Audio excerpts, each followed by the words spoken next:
Didn't anybody tell you that you're supposed to be canceled? Oh God, this is cringe. You didn't get the memo. You're supposed to ask permission before you came here today.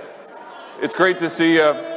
It's great to be here among patriots. And I tell you what, can I just tell you, speaking of being canceled, the last 6 weeks, the radical left, their corporate allies, The radical left and their corporate allies? What the fuck? the liberal media, have tried to cancel me, censor me, expel me, shut me down, stop me from representing the people of Missouri, stop me from representing you. And guess what? I'm here today. I'm not going anywhere, and I'm not backing down. Not a chance. Not a chance. And neither are you, am I right? You're not going to back down. You're not going anywhere. I just want to say to those people who say to us, oh, you're the past. We're not the past. We're the future. We represent the future of this country. And there is no way that we're going to back down. We're not going to back down to the woke mob. We're not going to back down to the cancel culture. We're not going to be told what we can say or do. But listen. God damn, you love saying the same thing in groups of threes, don't you? We've got to be honest. And we got to face the challenges that are in front of us. And I tell you what, you know this or you wouldn't be here. He's telling his audience, oh yeah, you're so smart. That's so patronizing. You know that we are facing a crisis in our country. This is one of the great moments of crisis in American history. We're facing a fight for the republic itself, and we are facing an unprecedented alliance of radical liberals. Why the fuck do these guys keep saying radical liberals? That's not a thing. And the biggest, most powerful corporations in the history of the world. They are standing together. You know who I mean. People like Google, Facebook. Have you heard of them? Yeah, Facebook throttled traffic to progressive sites. Twitter. These companies have more power than any companies in American history, and they're allying with the radical left to try to impose their agenda on this country. Wait, that doesn't even make sense. The radical left wants to raise taxes on corporations. They want to run this country, and if we don't do something, they are going to. And we've got a word for that. It's called oligarchy. And that's what we're facing in America right now. And we've got a basic choice. We can have a republic where the people rule, or we can have an oligarchy where big tech and the liberals rule. Funny how he implies liberals are few in number, despite there being millions more Democrats than Republicans. And that is the choice, that is the challenge that we face today. It's a perilous moment. We have to stand up and take our stand on the Constitution of the United States. Wait, what does that have to do with big tech? And the Declaration of Independence, because last time I checked, the Declaration of Independence said that our inalienable rights to life and liberty come from God and not from government. Is that right? I mean, am I forgetting something? And I also thought, last I checked, I thought that the Declaration said that our rights come from God, not from Google. Is that right? Unbeknownst to the people who wrote the Declaration, God doesn't exist. I mean, last I checked. But that's the fight of our time, to make the rule of the people an actual thing again, to restore the sovereignty of the American people. You know what? That's always been the fight. That's the fight of liberty. That's been the fight of liberty since the beginning of human history. You've always got a small group of people who think they know best, and they ought to be in charge, and they ought to be able to tell us what to think and do. And today, that's the big corporations and the liberal elites. Unlike the conservative billionaires who fund you. Like, I don't know even how to respond to these. Like, these are literally just conspiracy theories. That's the oligarchy. And what are we fighting for? It's the same thing our founding fathers fought for. We're fighting for the rule of the people. You're doing that by voting to overturn the results of a free and fair democratic election? We're fighting to be able to have our own say. We're fighting to be able to run our own government. We're fighting to have real self-government in America. And that's what we're about. You know, you can see where the oligarchs want to take us. Just look at the last 2 months. The last 2 months, the big tech corporations have deplatformed conservatives left and right. No, only the ones spreading dangerous disinformation. Shut them up, shut them out, shut them down. Heck, they censored the President of the United States. If they can censor him, they can censor any American citizen. And I've got my own experience with this, unfortunately. You know, on January the 6th, I objected during the Electoral College certification. Maybe you heard about it. Literally bragging about undermining democracy. And I said, we ought to have a debate about election integrity. I said it is the right of the people to be heard, and my constituents in Missouri want to be heard on this issue. And so I did what, by the way, I did what our Democrat friends, my Democrat colleagues have done in every single election where a Republican president has won for the last 20 years. Do you know they've objected to 11 different states in certifications over the last 25 years, 3 different presidential elections? So I did that, and I said I want to have a debate on election integrity. And what was the result of that? Oh, you know what the result was. I was called a traitor. Well, yeah, because there's no evidence of election fraud, and yet you insist on it because you're trying to undermine our confidence in democracy, which leads people to be more willing to resort to extreme measures like fascism. I was called a seditionist. The radical left said I should be resigned, and if I wouldn't resign, I should be expelled from the United States Senate. Well, you did provide comfort for people who were storming the Capitol, which under the 14th Amendment is illegal. Well, as I said a moment ago, I'm not going anywhere. I'm staying right here. I'm going to stand up for you, because if we can't have free and open debate in this country, we're not going to have a country left. If we can't have free and open debate according to the laws in the United States Senate, what good is the United States Senate? Yeah, it would be one thing if it were an honest debate, but you actually know the election was fair. Denying basic facts doesn't make you a debater or a skeptic, it makes you a troll. Why do you send anybody to Washington at all? I thought it was an important stand to take. And for that, the left has come after me. They've tried to silence me. They canceled a book I was writing called The Tyranny of Big Tech. These people have no sense of irony. It's still going to get published, by the way. It'll be out soon. Not long to wait. They did all of that. It didn't work. But listen, that's just a slice of what they've done. A lot of people have had it a lot worse. I mean, they made lists of Trump voters. You know this. You can find online. List of Trump voters so they could go and try to punish them. What? Doxing? I find that highly improbable. One outfit in Washington's keeping a list of everybody who ever worked for Donald Trump, including White House interns, to try to make sure they can never get another job in Washington again. I can't confirm this story, but I'll assume it's a lie. I was struck by this story. No, we don't tolerate anecdotes here. This is what corporate America and the radical left is doing. Who the fuck is the radical left here? Mitt Romney? This is what they're doing left, right, and center.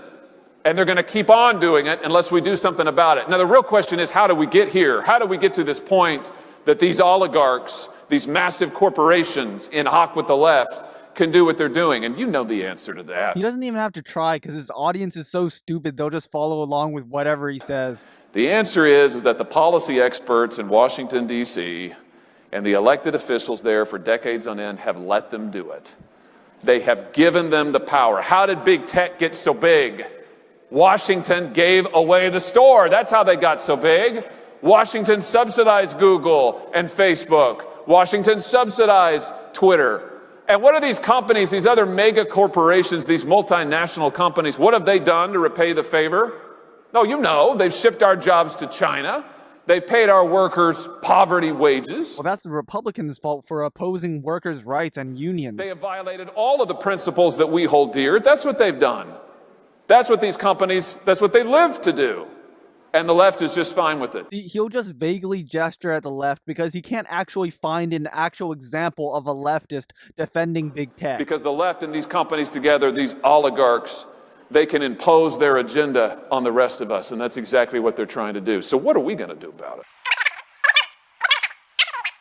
In this moment of crisis, our country needs us to stand up and to say, we will not be ruled by giant corporations and the liberal elite.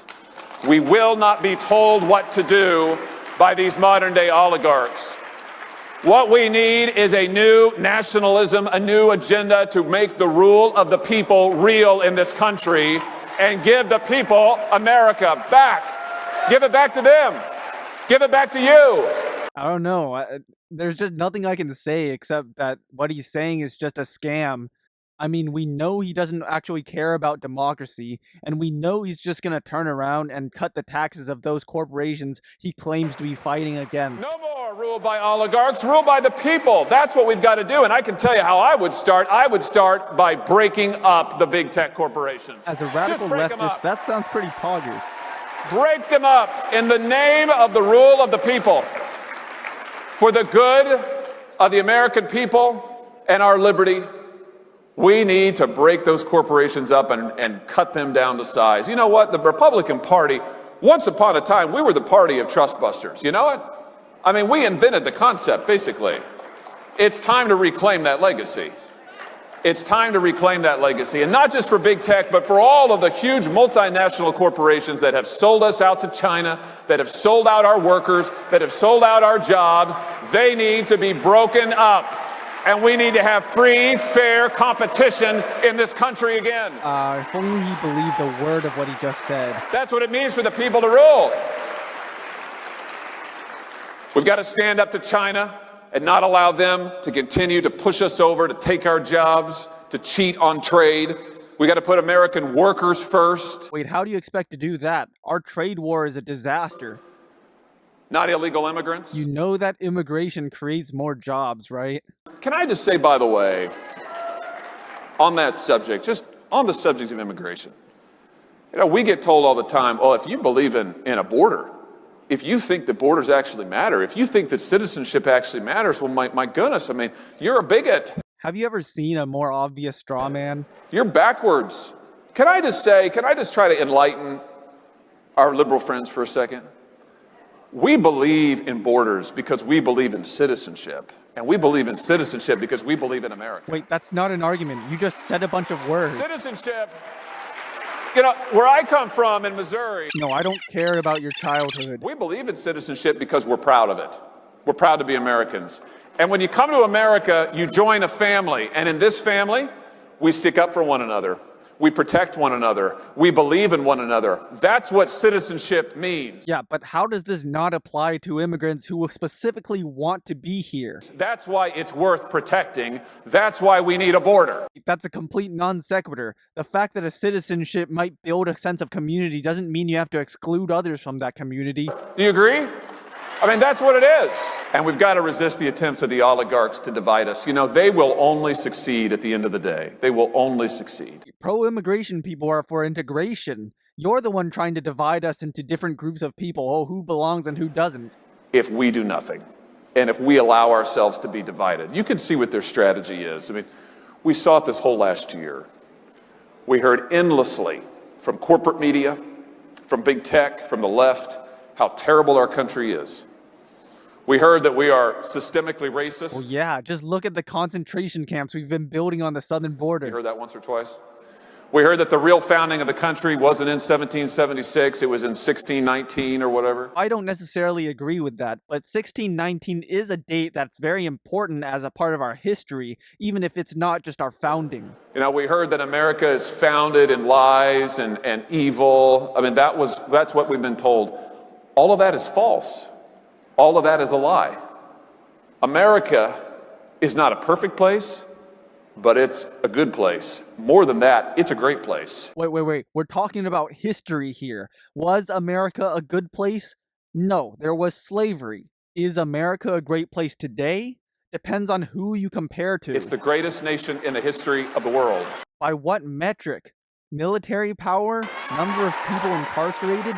Self-obsession? And part of standing up to the oligarchs in tech and in the media and the liberals is reclaiming our history and saying it is good and we are proud to be Americans. That doesn't even make sense. If the liberal oligarchs are benefiting from the status quo, why would they criticize America, which is the status quo? We're proud to have lived in a country that started with nothing and became the greatest country in the face of the earth.